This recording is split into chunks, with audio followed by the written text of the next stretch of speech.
Hello there! If I were to name what I consider to be one of the greatest video games of all time, up there with Super Mario Brothers and Sonic the Hedgehog, I would probably say Pac-Man. I'm serious. When it comes to excellent video gaming, few can compete with the brilliance that is Pac-Man. If you're one of 3 people not familiar with the classic, here's the general idea.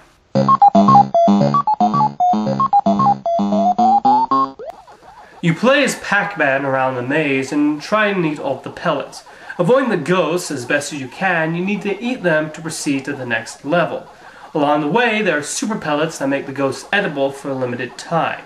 You go through each maze until you die and the game ends. With the premise out of the way, here's a bit of history. The game is created at Namco by Toru Iwatani, who wanted to design a video game that appealed to every possible demographic, and wow, did he succeed. Pac-Man was an incredibly popular arcade game and is actually the highest grossing video game of all time, and for good reason.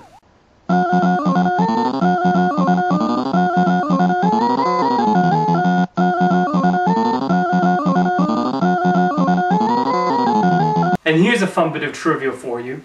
Did you know that the original name for Pac-Man was Puck-Man? You'd think it was because he looks like a hockey puck, but it actually comes from the Japanese phrase paku, which means to flap one's mouth open and closed. They changed it because they thought Puck-Man would be too easy to vandalize. You know, like people would just scratch off the P and turn it into an F. Now, to me, the beauty of Pac-Man is that it is pretty much everything I want from a video game. It's not overly complicated, but it's still challenging. It keeps your attention and your fingers tapping, and it's incredibly addictive. Seriously, you could get frustrated at losing a game, but start another one immediately afterwards. Those ghosts are not to be taken lightly either. A large part of the challenge of the game is figuring out where the ghosts are going to go. You think you've thwarted them, then one appears from another corner, and they will crowd around you with no means of escape if you're not capable. Iwatani even gave them individual personalities as well as nicknames: Inky, Blinky, Pinky, and Clyde. Is it strange that Clyde is my favorite one? You also need to be careful when you hit the pills.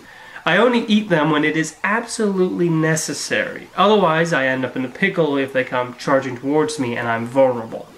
There are certain parts, like when you're nearby the ghost holding area, where eating a super pellet is a good idea. However, the most frustrating is when you're about to eat a super pellet and a ghost gets you right when you're about to chomp on it. Ditto when there's only one pellet left in the maze. It's certainly a video game that requires using your brain, and I think it's an excellent use of hand-eye coordination. I'm actually of the opinion that Super Mario Brothers and Pac-Man should be the first video games children should play when they begin exploring that medium. However, whether you're 90 years old or 15, Pac-Man never stops being fun and exciting.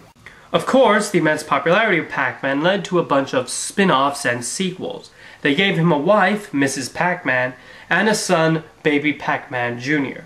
There was also an infamous home version for the Atari 2600 that was notorious for how terrible it translated the arcade game to home consoles.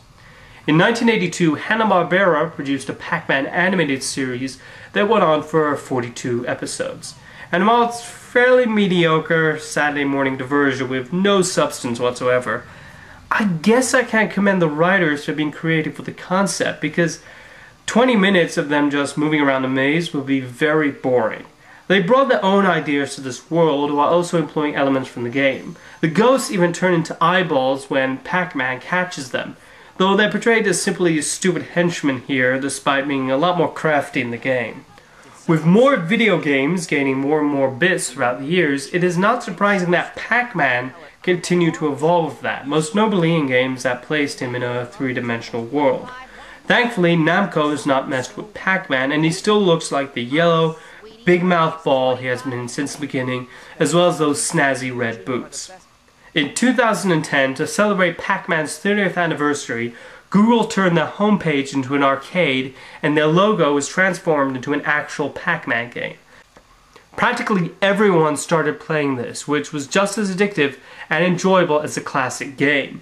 So much so that productivity was down as many companies. I know I certainly played it constantly that day.